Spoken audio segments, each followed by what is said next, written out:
Certains historiens réalisent aujourd'hui que des composantes essentielles ont été souvent négligées pour comprendre les mouvements totalitaires du XXe siècle, en particulier le national-socialisme et le bolchevisme. L'une de ces composantes est sans doute la tentative d'inventer des alternatives aux religions traditionnelles et au concept du sacré en tant qu'opium des peuples. Cette célèbre définition de l'opium des peuples fut formulée par Karl Marx, qui déclara aussi « Un spectre rôde autour de l'Europe, le communisme ». C'est à lui que le 31 mars 1854, son fils Edgar écrit une lettre commençant par « Mon cher diable », tandis que sa femme le surnomme « le grand prêtre ». Or, la seule religion disposant en Europe d'un grand prêtre est le satanisme. Et le manifeste du Parti communiste de Karl Marx commence précisément par l'attente d'une apparition spectrale. Son auteur part du principe que l'on vit dans une société bourgeoise au bord du précipice, telle l'Hamlet de Shakespeare, prince d'un État en décomposition. En prenant le pouvoir, l'homme nouveau chasse de son esprit et de celui de la société qui l'entoure tout autre spectre qui ne prendrait pas la forme de ce nouvel homme communiste.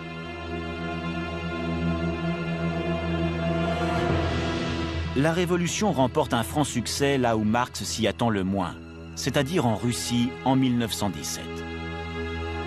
Pour Lénine, père de cette révolution, l'homme nouveau communiste et marxiste doit condamner la religion. Dès lors, les images sacrées traditionnelles sont ridiculisées et détruites, ainsi que les églises.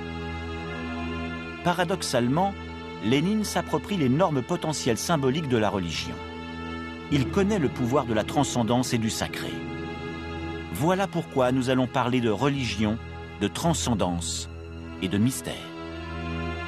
Nous allons parler de magiciens comme Raspoutine, du culte de Lénine vivant et de celui de Lénine mort, de son mausolée où reposent sa dépouille et tout près de son cerveau analysé par les scientifiques. Nous parlerons du déchaînement de la violence anti-religieuse, d'une science fantasmagorique qui prétend pouvoir vaincre la mort, du mythe de Staline remplaçant celui de Lénine et de l'occultisme pratiqué y compris dans les différents communismes de Cuba, de Roumanie, de Corée et du Cambodge.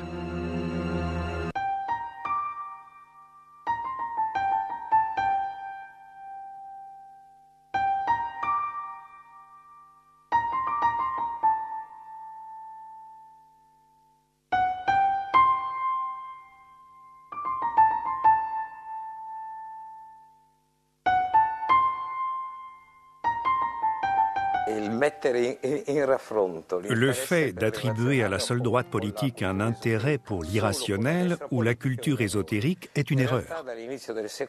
Depuis le début du siècle dernier, tous les courants politiques, du libéralisme au communisme, ont été influencés, quand bien même marginalement, par cette culture ésotérique,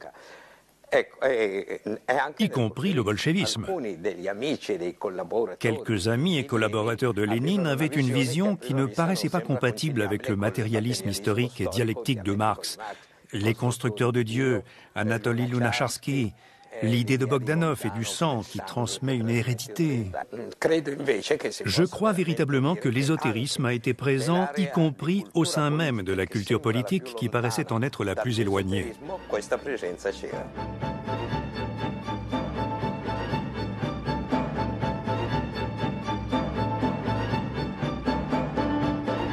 La Russie tsariste est un pays pétri de contradictions. Le tsar Nicolas II s'affiche comme un monarque rigide, mais paradoxalement capable de porter un regard débonnaire et paternaliste sur ses troupes que l'on voit ici s'entraînant à la gymnastique. De ces images d'archives transparaît une apparente insouciance. Mais les lourds nuages qui obscurcissent l'horizon annoncent de graves bouleversements internationaux. Le bruit et la fureur du XXe siècle s'apprêtent à balayer les icônes un peu naïves et poussiéreuses d'une monarchie de droit divin.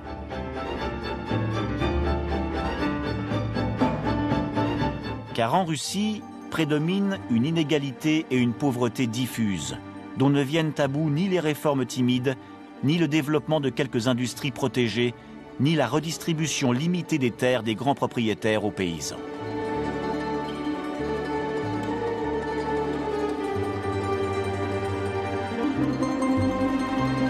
Le ton monte.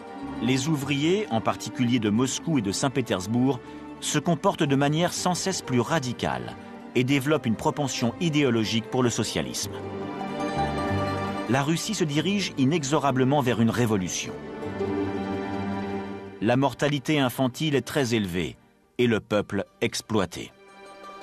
La gestion des campagnes est archaïque et les industries manquent de technologies avancées. Tels sont les symptômes évidents de ce malaise criant, devenu incontrôlable et qui touche la quasi-totalité de la population de la Russie tsariste.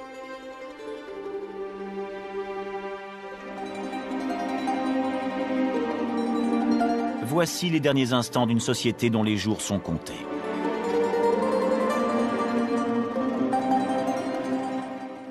La Russie des tsars incarnait pour le monde entier le summum d'une monarchie autarcique, conservatrice, retranchée sur des positions très traditionnalistes, y compris religieusement.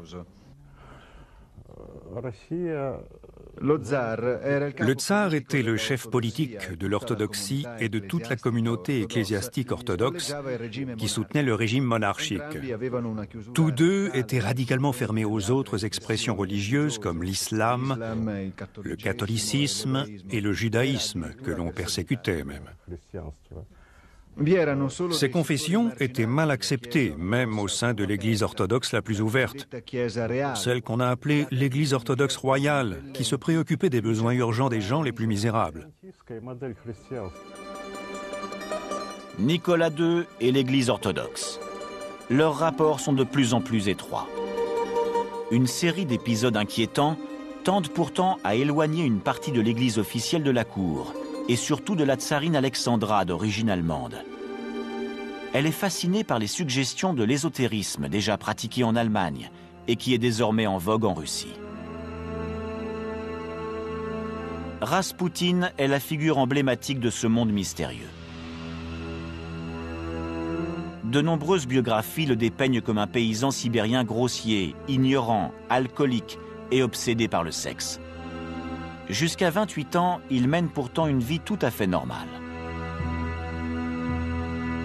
Mais suite à une violente crise mystique, Raspoutine se met à errer à travers la Russie. Il accumule les expériences religieuses dans divers monastères et entre en contact avec les principaux guides spirituels ruraux. Peu à peu, il se fait connaître comme guérisseur.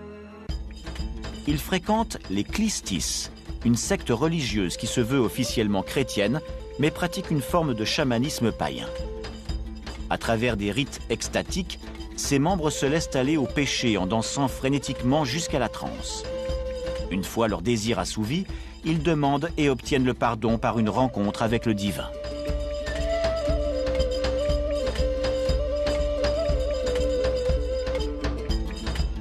Raspoutine n'a jamais oublié ses expériences, y compris lorsqu'il devient conseiller de la cour après avoir été appelé au chevet du tsarevitch Alexis, fils de Nicolas II, et l'avoir guéri.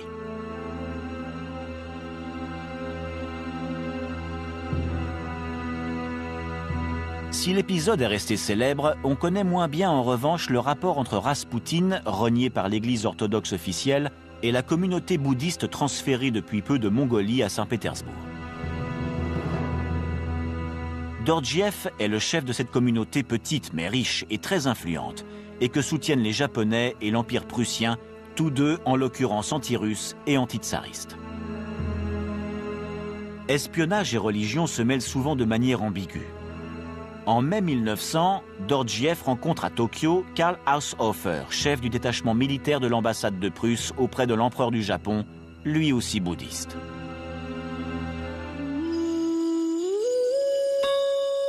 Haushofer le recrute comme agent. Il lui confie la mission, pour le compte des Prussiens et des Japonais alliés contre leur ennemi commun, la Russie, d'ouvrir un temple bouddhiste à Saint-Pétersbourg. Une fois sa mission accomplie, Dorjiev soutient d'abord Raspoutine, puis Lénine.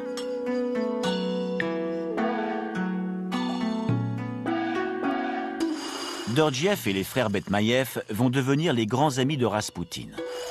Ils connaissent si bien la médecine magique tibétaine qu'ils peuvent préparer dans leur herboristerie de Saint-Pétersbourg toutes les potions nécessaires pour modifier, en mieux ou en pire, selon les nécessités du moment, l'état de santé du tsarevitch Alexis, gravement malade. Avec leur aide, Raspoutine donne l'impression de réussir à guérir l'enfant, alors que personne n'y était parvenu. Ni la médecine officielle, ni les pittoresques aventuriers de l'occulte comme Papus ou les maîtres du mesmérisme.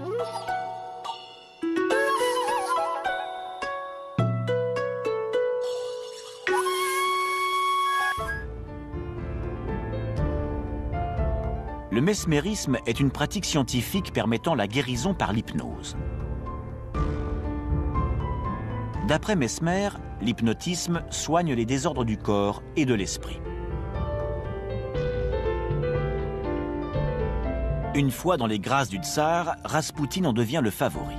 Mais il devient surtout le favori de la tsarine, ce qui n'est pas sans lui attirer l'antipathie d'une grande partie de la cour.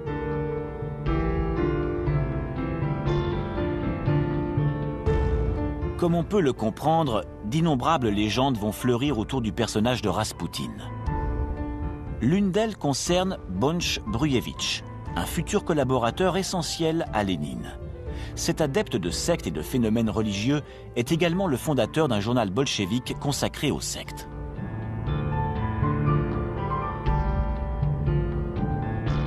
On raconte que Bonch Brujevitch montra un jour à Raspoutine une photo de Marx. Le moine maudit tomba dans une sorte d'adoration extatique et déclara que l'homme voulait le connaître au plus vite et qu'il ne fallait pas faire attendre un si éminent et si puissant personnage.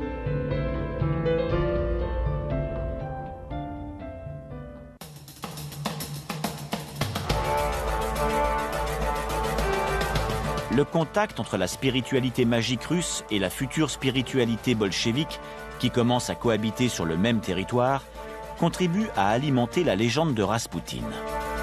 Et de la légende à l'histoire, il n'y a parfois qu'un pas. Au palais, un complot décide d'assassiner Raspoutine.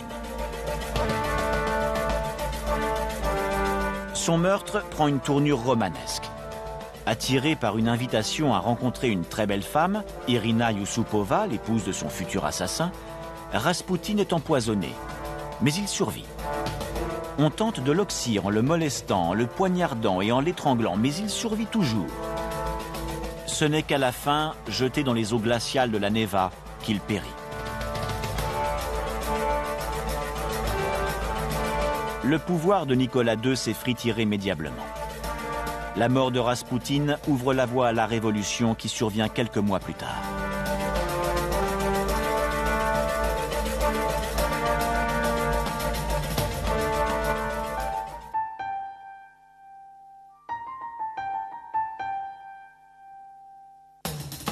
Mars 1917. La Première Guerre mondiale fait rage depuis 3 ans et la Russie accuse le coup sur tous les fronts. Après avoir quitté Saint-Pétersbourg, Nicolas II s'autoproclame chef des armées. C'est le début de la fin. Du 8 au 11 mars 1917, les violentes manifestations qui éclatent dans la capitale à cause du manque de pain et de charbon se multiplient et la situation empire.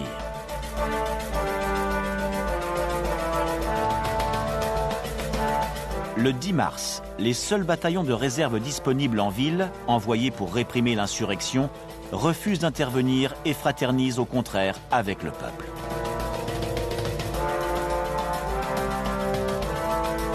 L'idée de faire affluer sur les zones de trouble des troupes loyales sauverait sans doute le gouvernement impérial.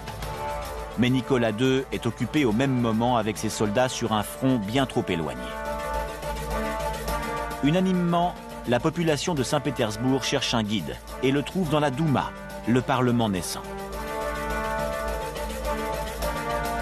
Après une brève saison au pouvoir assurée par le gouvernement social-démocrate, également soutenu par les grandes puissances occidentales qui reconnaissent à sa tête Kerensky, vient le tour de Lénine. Lénine et Trotsky se rejoignent en avril 1917 à la station ferroviaire Finlande de Saint-Pétersbourg. Les Allemands leur ont permis de traverser leur pays dans un wagon blindé venant de Suisse, en souhaitant que leur présence contribue à rendre vains les efforts de guerre russes. Le banquier Parvus, de Hambourg, soutient financièrement la révolution grâce à des fonds provenant de banques allemandes et nord-américaines. Prise en tenaille entre les armées occidentales et les troupes tsaristes, l'armée prussienne espère que Lénine saura ramener la paix en Nouvelle-Russie. C'est ce qui arrive peu de temps après à Brest-Litovsk.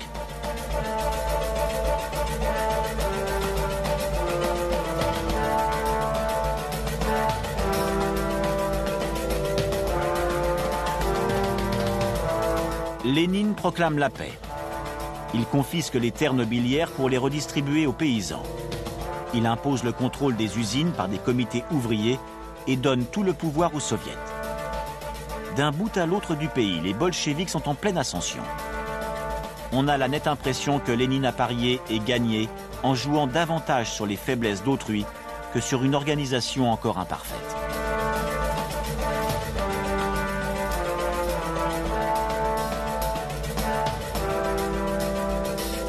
La révolution en marche ne rencontre qu'une faible opposition. Le 27 novembre, soit le 25 octobre selon le vieux calendrier, d'où le nom de Révolution d'octobre, les troupes russes occupent les divers points stratégiques de la capitale. À l'aube du 8 novembre, les soldats de la garnison de Saint-Pétersbourg, les marins de Kronstadt et les ouvriers de la garde russe, menés par des éléments bolcheviques, assaillent le palais d'hiver, faiblement défendu par les cadets de l'école militaire et par un bataillon féminin. Ils arrêtent au passage quelques membres du gouvernement provisoire. Kerensky a déjà fui. Le gouvernement soviétique est alors instauré à Saint-Pétersbourg et dans toute la Russie.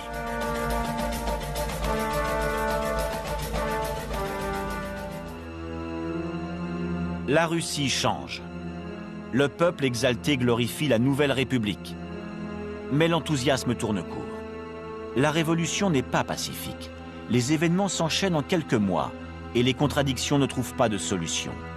Guerre civile, pauvreté, faim obtiennent pour seule réponse la répression sévère du régime bolchevique qui organise un minutieux et implacable réseau de police secrète. Entre 1928 et 1931, la terreur de la guerre civile fait au moins 3 millions de morts civiles et militaires.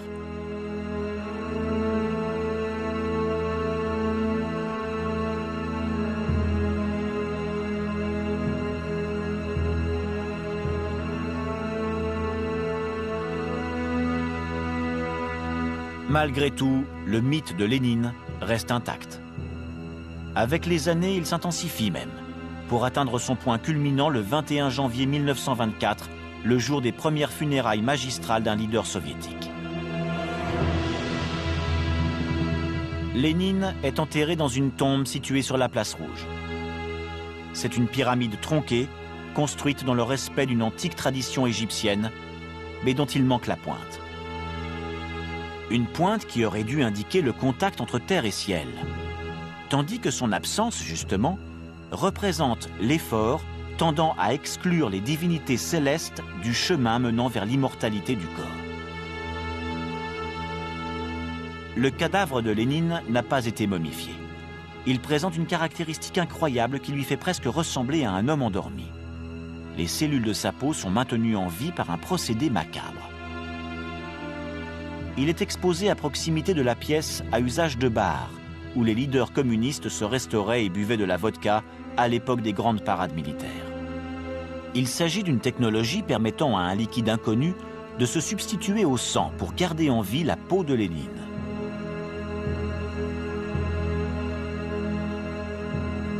Aujourd'hui, le corps du leader est toujours visible, même s'il est interdit de s'arrêter devant la vitre qui le protège. Les spectateurs peuvent tourner autour de la dépouille, mais uniquement dans le sens inverse aux aiguilles d'une montre. Cela pourrait ressembler à un rite contre-initiatique, une sorte de descente aux enfers. Autre aspect déconcertant, Lénine avait fait un choix très particulier. Avant de mourir, il avait ordonné qu'on extrait son cerveau de son cadavre pour le conserver sous plaque de verre divisé en 200 lamelles très fines. Lénine avait chargé de cette mission un professeur allemand, Oskar Vogt, théosophe et son grand ami depuis l'exil en Suisse.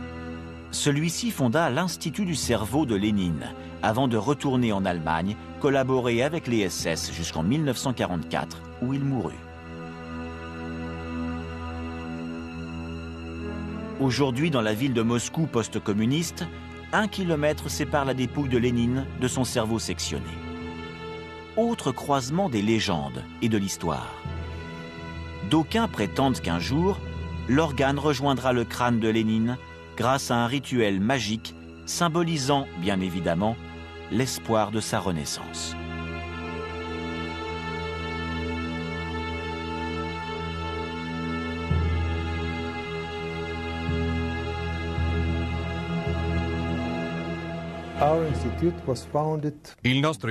Notre institut a été fondé peu après la mort de Lénine en 1926.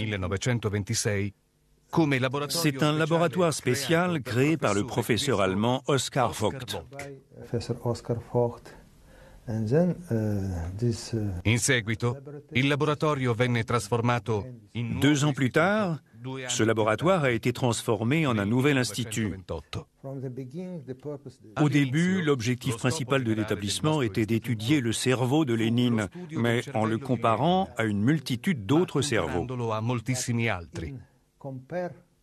Così si tratta di un programma molto vasto, perché vede. C'est vous dire si notre programme était vaste, car chaque cerveau étudié a été débité en une quantité de sections extrêmement fines. E su ognuna di queste sezioni abbiamo dovuto. Et sur chacune de ces sections, I nostri maestri nos scientifiques ont dû enquêter au microscope en décrivant précisément ce qu'ils observaient. e hanno dovuto Après quoi, ils ont dû comparer les résultats trouvés sur le cerveau de Lénine avec les résultats obtenus sur les autres spécimens. studio di altri cervelli.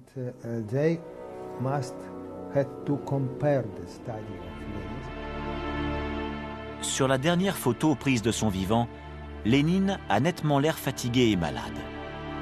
Mais peut-être a-t-il aussi, à ce moment-là, dans ses yeux bouffis, l'image de la célèbre toile « L'île des morts » de Böcklin, qu'il posait sur son lit pendant son exil à Zurich et dont il parle dans ses mémoires.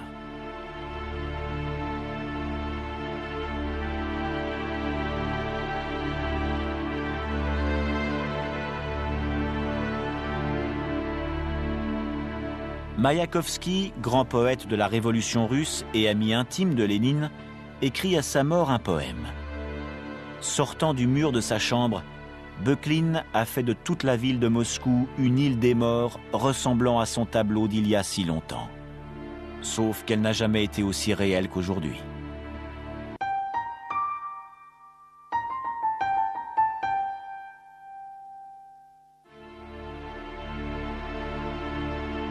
Le colossal palais de la place Loubianka, de triste mémoire, n'accueille plus les bureaux du KGB, émigré depuis dans une romantique villa du centre de la capitale. Suite à notre demande officielle, nous avons pu accéder à des documents inédits remontant aux moments les plus cruels de la persécution anti-religieuse. En outre, nous avons pu visionner des films d'époque, aux images épouvantables, qui racontent comment fut démantelée en 1920 la secte des castrats de Kiev.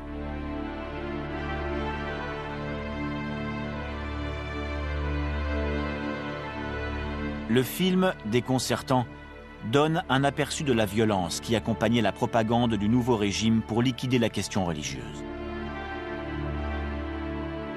On doit ces images aux ailes de la section anti-religieuse du ministère de l'Intérieur du régime soviétique. Celui-là même qui, à partir de 1920, aurait donné le feu vert à la Ligue des 100 dieux militants, une institution en apparence autonome pour éradiquer tout sentiment religieux de l'esprit de la population russe.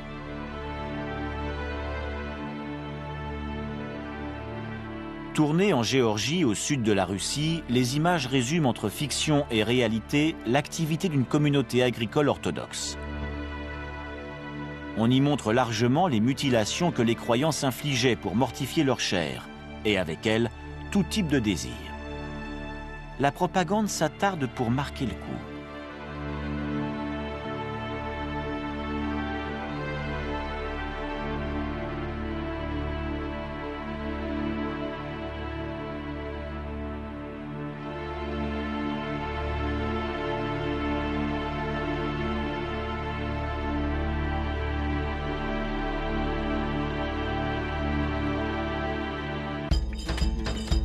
Derrière cette danse frénétique évoquant une possession, on diffusait un avertissement. Attention, la foi religieuse peut vous mener à de tels excès. Les Clistis, une secte religieuse dont Raspoutine fit partie, dansaient avec la même frénésie. Le film montre ensuite d'autres images paradoxales qui, si elles peuvent paraître ridicules à nos yeux, pouvaient impressionner les spectateurs naïfs et mal informés du début du XXe siècle. Simulacres d'enfants qu'on enfourne, de religieux cherchant leur envol, de rites propitiateurs de la pluie. On reproche aussi aux dévots de ne pas extraire l'eau des puits de la manière la plus pratique qui soit, c'est-à-dire selon les principes de la raison. Contre la tradition magico-religieuse, la propagande assène une méthodologie bornée de la logique et du rationnel.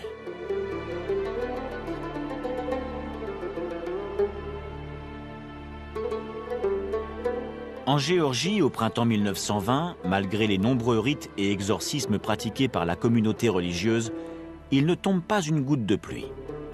Pour les auteurs du film, c'est la preuve évidente que Dieu n'existe pas.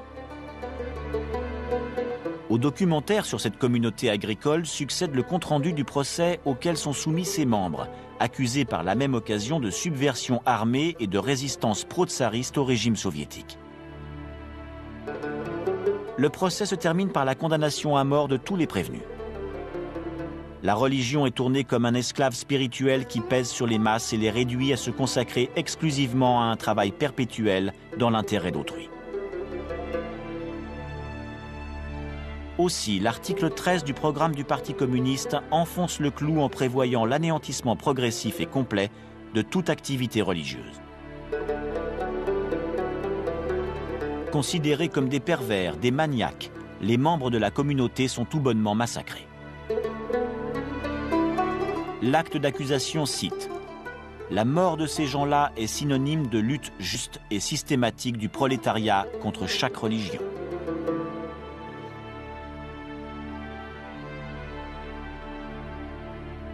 Le film de propagande s'achève sur une pratique jugée abominable, les baptêmes pratiqués dans le fleuve. Ce sont là les dernières images de l'initiation religieuse d'une communauté sacrifiée par la Révolution. La Ligue des 100 dieux militants n'est devenue un appareil autonome du ministère de l'Intérieur et de la Propagande qu'en 1925, avec 80 000 membres. En 1932, elle comptait au moins 5 millions de militants. Son mot d'ordre était « Nous voulons brûler les églises du monde entier dans un incendie universel ». Juste après la prise du pouvoir, les communistes entament l'assujettissement progressif de l'Église orthodoxe, en prétendant des actes de fidélité et de soumission au nouvel État de la part du patriarche Serge. Mais la principale force de frappe reste la Ligue des 100 dieux militants, créée par le bolchevique Yaroslavsky, président de l'Académie des sciences d'Union soviétique.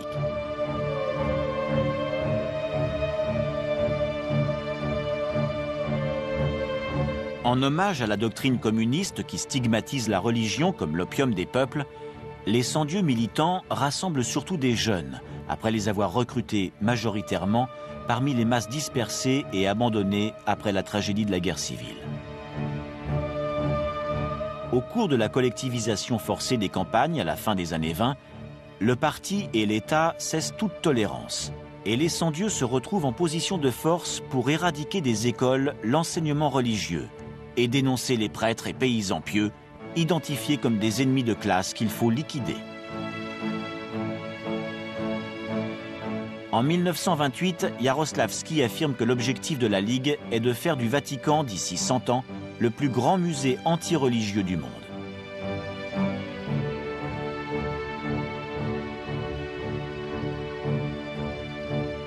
L'activité de la Ligue est bien planifiée, comme le montre ce texte officiel.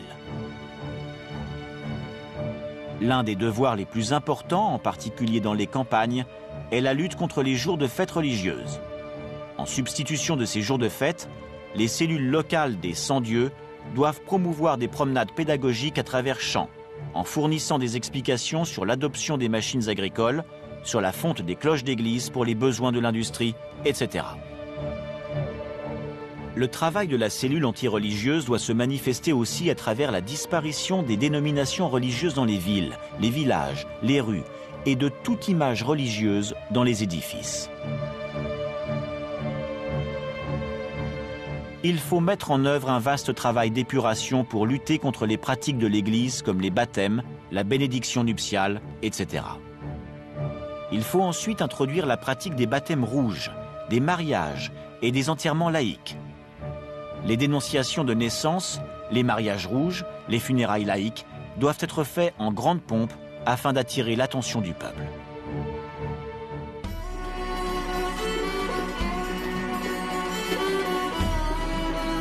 Ces images inédites montrent une partie de la Ligue des 100 dieux militants, ridiculisant et désacralisant les rites et cultes des religions officielles.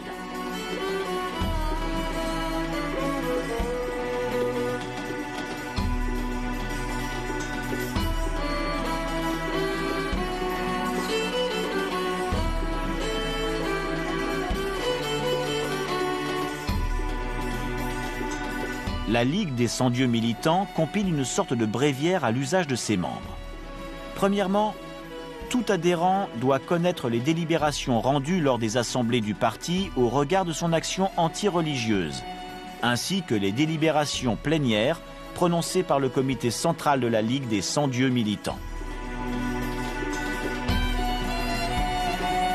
Deuxièmement, la lutte contre la religion est une partie de la lutte générale de classe des ouvriers contre le capital. C'est pourquoi il est absolument nécessaire que les 100 dieux militants soient parfaitement au courant de la situation économique internationale. Troisièmement, le 100 dieux militant doit montrer que la religion dans tous les pays et parmi tous les peuples est également une arme contre-révolutionnaire et un moyen d'oppression et d'exploitation des travailleurs. 30 millions d'exemplaires de revues et de livres ont ainsi été publiés. On organisait des rassemblements anti-religieux, des représentations théâtrales, des émissions de radio, des défilés de masse, des commémorations blasphématoires comme l'anti-Noël et l'anti-carnaval. Autant de manifestations dans lesquelles on ridiculisait toutes les expressions et les rites religieux, auxquels on substituait un endoctrinement politique. C'est-à-dire qu'on remplaçait le fanatisme religieux par l'exaltation du mythe du parti politique et de son leader.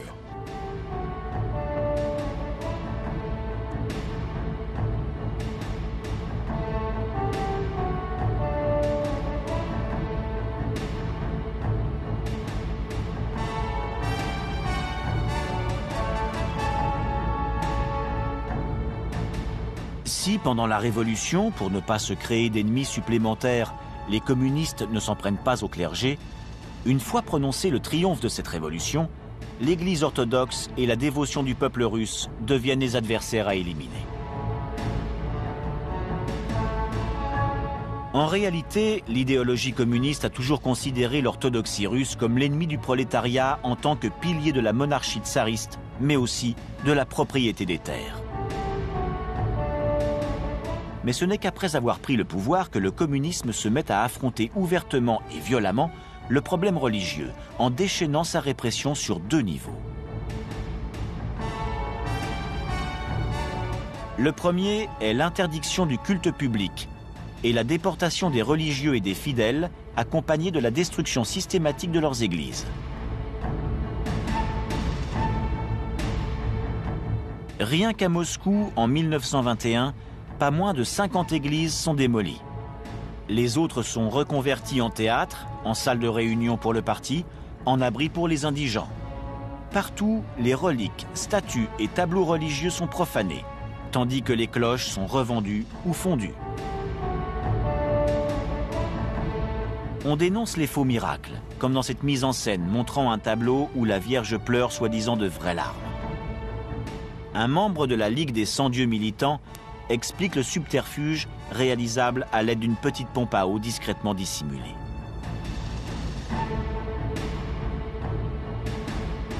Ainsi, la manipulation s'exerce-t-elle de manière extrêmement perverse. Ce travail de propagande et d'annihilation très ramifié vise à éradiquer du plus profond des esprits, et pas seulement en apparence, toute forme de croyance religieuse, quelle qu'elle soit.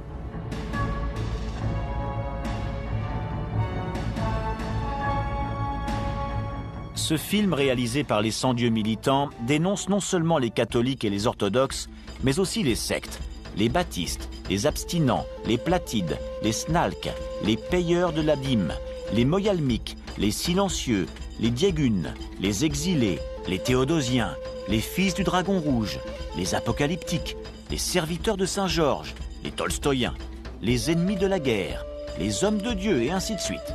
Toutes soutenues par des apôtres errants, des prophètes, des prêtres, des ermites.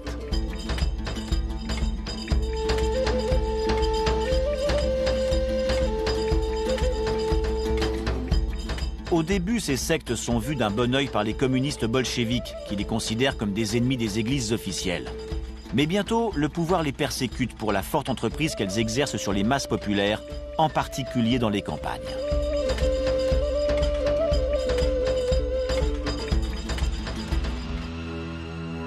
La furie anti-religieuse et principalement anti-orthodoxe et anti-chrétienne se déchaîne à travers les années 30, pour ne faire une pause qu'avec la Seconde Guerre mondiale, lorsque Staline, au nom de la Grande Guerre patriotique, cherche une alliance provisoire avec les églises. Aujourd'hui, la dictature communiste est tombée.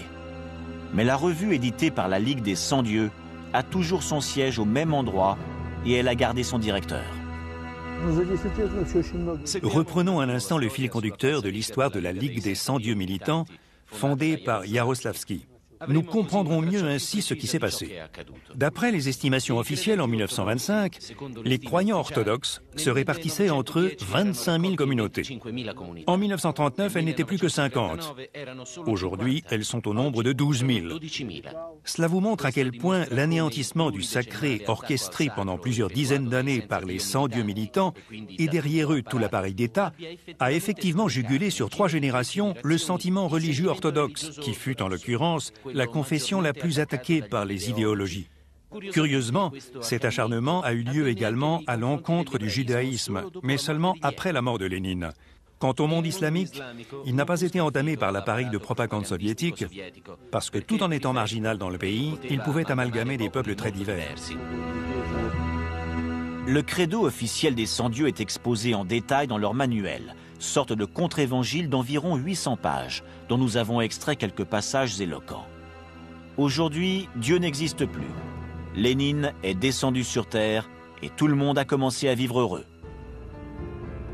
Mais aussi, l'homme peut aujourd'hui connaître la vérité. Ce n'est pas un acte irrationnel de foi, de présage ou bien une vision. Elle n'a rien de mystique. C'est une vérité faite de certitudes humaines, le miroir fidèle du monde réel. L'endoctrinement passait également par le biais d'un jeu de devinettes souvent proposé par les chefs de la Ligue. De jeunes membres des 100 dieux, en particulier dans les campagnes où l'on entretenait un contact quasi païen avec la nature, faisaient jouer les plus jeunes à une sorte de quiz permettant de démythifier la religion de manière ludique et d'ancrer la propagande dans les esprits les plus vulnérables.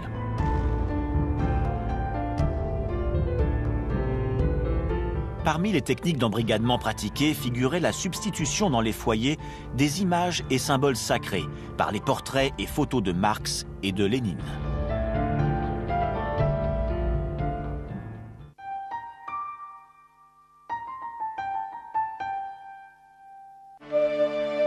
Vladimir Fedorovski, qui vit à Paris depuis plusieurs années, est un auteur à succès.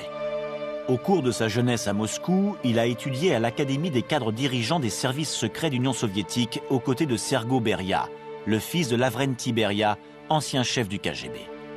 C'est en parfait connaisseur de la langue arabe qu'il s'est occupé des rapports entre Union soviétique et Moyen-Orient. À l'avènement de Gorbatchev, il est devenu son porte-parole personnel et le secrétaire délégué des services secrets. Je suis persuadé qu'il existe un lien étroit entre l'ésotérisme et le communisme. Ou plutôt, je pense qu'il s'agit d'une caractéristique fondamentale du communisme. J'ai découvert cet aspect d'une manière totalement inattendue quand, à peine devenu diplomate, j'ai travaillé au Kremlin comme interprète de la langue arabe. Il y avait un personnage que nous connaissons tous bien et qui était venu à Moscou. Il n'était pas encore président de l'Irak, mais c'était bien Saddam Hussein. Il était convaincu qu'il fallait puiser dans l'expérience communiste. Lui-même s'inspirait d'un personnage en particulier, Staline. Il m'a demandé de faire une sorte de pèlerinage dans les lieux mythiques où vécut Staline. Nous avons visité sa datcha équipée de 12 chambres, toutes absolument identiques. Staline dormait dans l'une d'elles, même si l'on ne savait pas laquelle. Une fois, Saddam Hussein m'a demandé de lui faire visiter la bibliothèque de Staline. Voilà quel fut le point de départ de ma réflexion. Il a pris un livre dans la bibliothèque, il l'a observé et il a vu qu'il n'était pas de Lénine.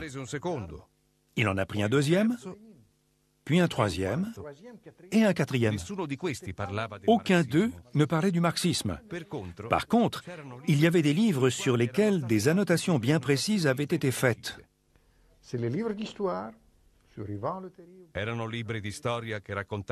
C'étaient des livres d'histoire parlant de Pierre le Grand. En outre, il y avait un manuel de magie noire d'Omeakov, avec des notes prises par Staline. Il avait même souligné sa vision du futur. Il croyait, exactement comme Hitler, que grâce à l'apport des masses compactes, il serait possible de changer la réalité. L'avenir peut devenir la réalité. Après, j'ai mené d'autres études sur Staline. J'ai compris une chose absolument indéniable, à savoir qu'après la mort de Lénine, Staline a décidé de construire quelque chose de très similaire à une religion païenne, pour ne pas dire diabolique, et dans laquelle les rôles sont clairement répartis. Il y avait ainsi l'Inquisition, représentée par la police secrète. Il y avait le Dieu mort, incarné par Lénine, le Dieu vivant, c'est-à-dire Staline, et enfin, l'Ordre des Chevaliers de la Paix, représenté par le Parti communiste.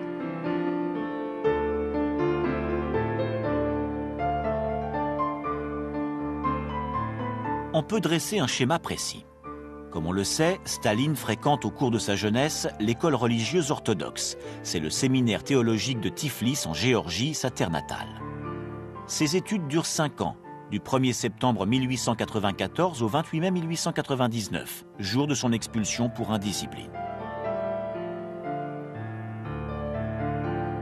L'historien James Moore, membre de la Royal Asiatic Society de Londres, auteur de la biographie de Gurdjieff, l'asiatique mystique qui enflamma les salons occidentaux au début du XXe siècle et fut professeur de philosophie contemporaine à Oxford, soutient que Staline et Gurdjieff s'étaient connus à Tiflis, quand bien même ils fréquentaient des cours différents. Sergo Beria, fils de l'ancien chef du KGB Lavrenti Beria, lui aussi géorgien, suppose que le jeune Gurdjieff, dont la famille vivait à Constantinople, fréquentait de temps à autre la maison des Stalines pour ressentir un peu de chaleur familiale, même si la mère de Staline vivait déjà seule et était à moitié alcoolique. Cette rencontre entre hommes extraordinaires est pourtant méconnue et contestée. Ni les spécialistes de Staline, ni les disciples de Gurdjieff ne considèrent leur entente comme plausible.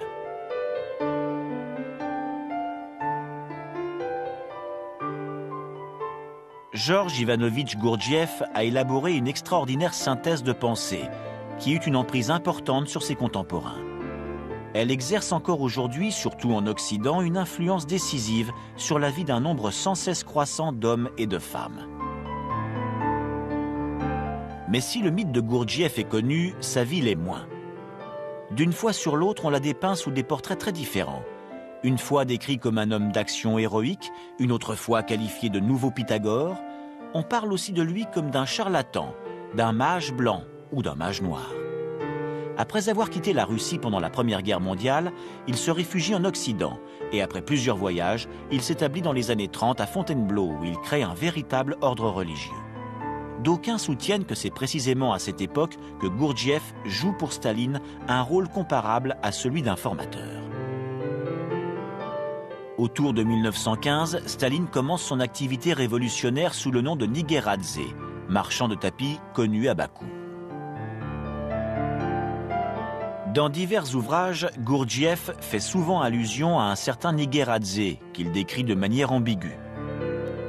En mai 1935, Gurdjieff tente soudainement de rejoindre la Russie stalinienne. En 1930, Daniel Merkurov, cousin et vieux disciple de Gurdjieff, remporte un prix officiel pour avoir réalisé une statue du dictateur Staline qui le récompense en personne. En 1967, Svetlana, la fille de Staline, fuit vers les États-Unis où elle s'en va retrouver immédiatement Olga de Hartmann, l'une des plus anciennes élèves de Gurdjieff. Toutes deux deviennent des amies inséparables. Plus tard, Svetlana épouse Frank Lloyd Wright, veuve d'une autre élève de Gurdjieff, Olgivan. En réalité, Gurdjieff et Staline ont utilisé les mêmes méthodes. La seule différence est que Gurdjieff incarnait la divinité au centre d'une sorte de religion gurdjieffienne. Beaucoup en parlent comme d'une confraternité ou d'une communauté. On pense souvent que l'action de Gurdjieff était confinée à Fontainebleau. Au contraire, on pense que l'influence de Staline avait outrepassé les frontières russes. Seules 2 ou 3 personnes ont compris la vraie réalité. Prenons par exemple le cas de l'opéra de Bulgakov, Le Maître et Marguerite. En lisant attentivement le roman, on remarque à quel point Bulgakov avait compris la nature irrationnelle du communisme. Dans mon livre, je parle également de Bulit, le premier ambassadeur américain à Moscou et grand ami de Bulgakov, qui avait compris de nombreuses facettes du communisme. On sait que Staline aimait passer des soirées avec ses invités à boire et à converser indéfiniment.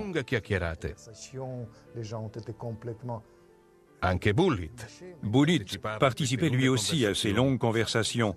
Une fois, il a dit à l'une de ses amies « Staline m'a embrassé sur la bouche et j'ai senti l'odeur de l'au-delà. » embrassé sur la bouche et j'ai senti l'odeur d'au-delà. Le complot organisé par Staline pour prendre le pouvoir commence quelques jours avant la mort de Lénine. Le personnage fondamental sur lequel Staline s'appuie est Banch Brouillevitch, un vieil occultiste également ami de Raspoutine et devenu par la suite chef de cabinet du gouvernement Lénine. Lénine est mort. Staline a fait en sorte que Trotsky n'arrive pas à temps à son enterrement. Il veut aussi prouver, y compris physiquement, qu'il est le dernier prêtre de ce rite laïque signant la naissance du stalinisme.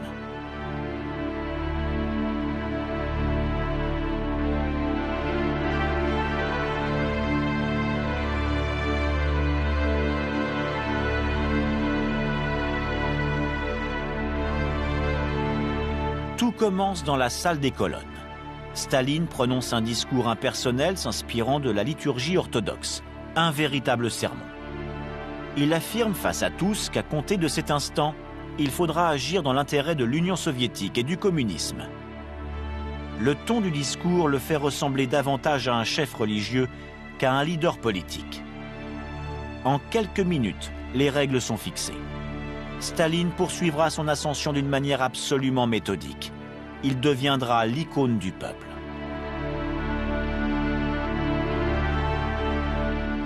Voilà pourquoi le communisme a fonctionné. Je suis convaincu que si Lénine ou Trotsky étaient restés au pouvoir, les choses ne se seraient pas passées comme ça.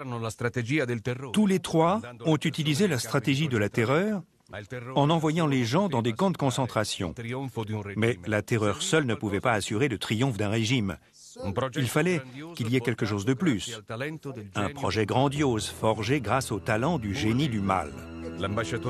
Bulit, l'ambassadeur américain, avait senti dans Staline l'odeur de l'au-delà. Bulgakov a dit « J'ai compris que Staline est le diable. » Staline, c'est un diable.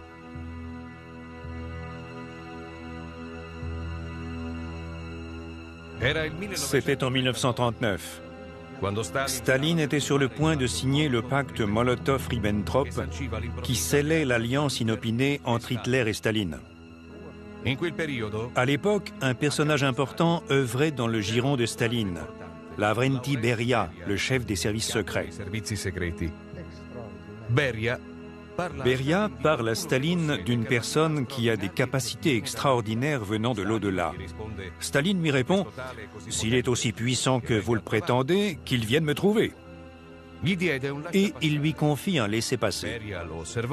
Beria regarde le document et s'aperçoit que ce laissez-passer est en blanc pour le mettre à l'épreuve. À tel point que Beria devient aussi blanc que le laissez-passer. Il se rend compte qu'il ne s'agit pas d'un jeu. Aussi, il se rend auprès de Messing, qui vient de Pologne occidentale. Il lui donne le document et il lui dit « Venez voir Staline avec ceci ».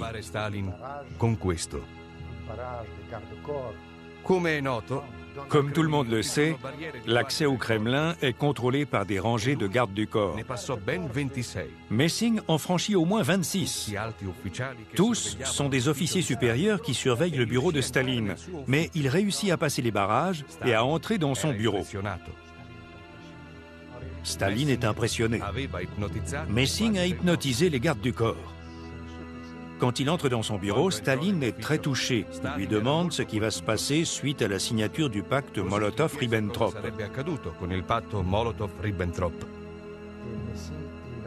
Et Messing lui répond « Je vois des chars avec une étoile rouge entrant dans Berlin. » Staline est anxieux. Il veut savoir quand cela va se passer. On est alors seulement en 1939. Mais Messing répond que ces événements surviendront le 8 mai 1945. Ce qu'il y a d'incroyable, c'est que dans les archives secrètes du Kremlin, j'ai trouvé un télégramme adressé à Messing daté de mai 1945. Dans son télégramme, Staline félicite le camarade Messing et le remercie de lui avoir fait cette prémonition dont il s'est servi et qui s'est révélée exacte.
On peut analyser le communisme autrement que du seul point de vue marxiste et par une approche rationnelle, ce qui était jusqu'il y a peu la version officielle et l'unique clé de lecture proposée par l'orthodoxie.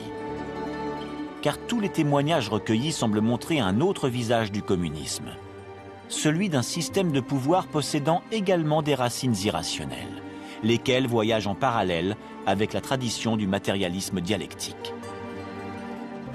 Dans les faits, le communisme est un élément de continuité entre tradition, croyance et superstition, expression typique de l'âme de la vieille Russie réélaborée de manière fonctionnelle pour le nouveau système. Le premier pseudonyme qui fut choisi par Staline dans ses écrits était Démonosvili, c'est-à-dire l'émule du démon. Mais cette intrigante comparaison a-t-elle seulement survécu à Staline ?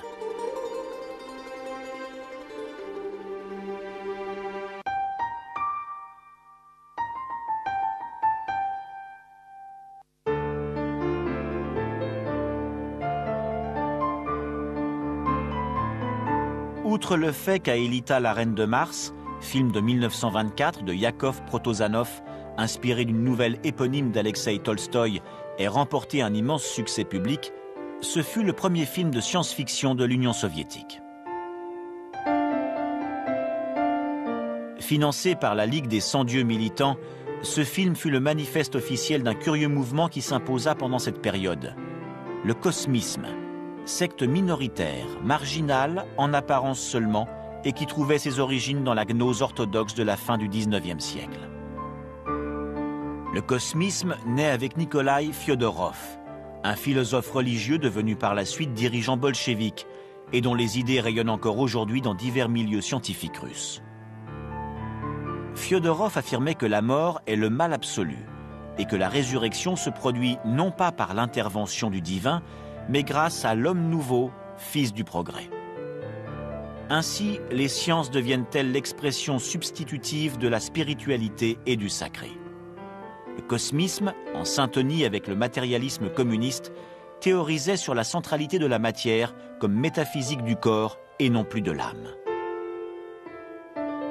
Cela au point que l'utopie de Fyodorov imaginait des voyages dans le cosmos, d'où sa dénomination de cosmisme, afin de trouver des mondes susceptibles d'accueillir tous nos ancêtres, lesquels se seraient remis à vivre en donnant naissance à un univers enfin égalitaire, heureux et éternel. S'il semble qu'on se trouve à nouveau en présence d'une fantaisie surréaliste, un opportunisme mêlé de naïveté a tôt fait de reprendre le dessus. Gagarine, le premier homme à avoir navigué dans l'espace, aurait prononcé ces mots à peine se fût-il trouvé en orbite. « Je suis dans le ciel, mais je ne vois aucun dieu. Je remercie Fyodorov et son cosmisme si je me trouve ici aujourd'hui. » Ainsi, le projet des cosmistes, parvenu à son apogée dans les premières années de la Révolution, puis tombé en léthargie pendant une trentaine d'années sous Staline et Brejnev, trouve-t-il un second souffle grâce à la conquête spatiale, lorsque le 12 avril 1961, Youri Gagarin devient le premier homme à être envoyé dans l'espace.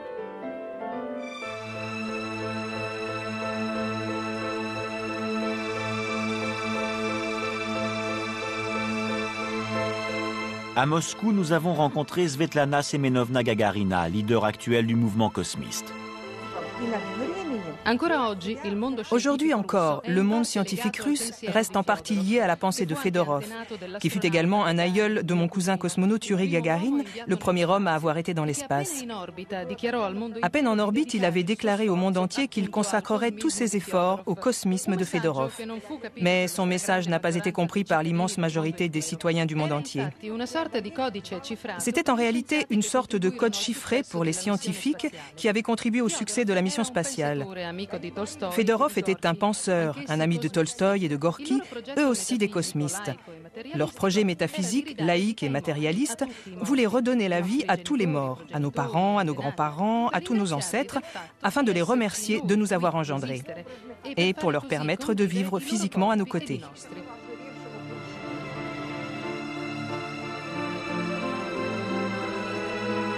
Plusieurs années se sont écoulées depuis la chute du communisme. En Russie et dans les pays de l'ex-Union soviétique, on assiste à un grand retour de la religiosité, même si la blessure provoquée par les persécutions des régimes athées n'a pas complètement cicatrisé.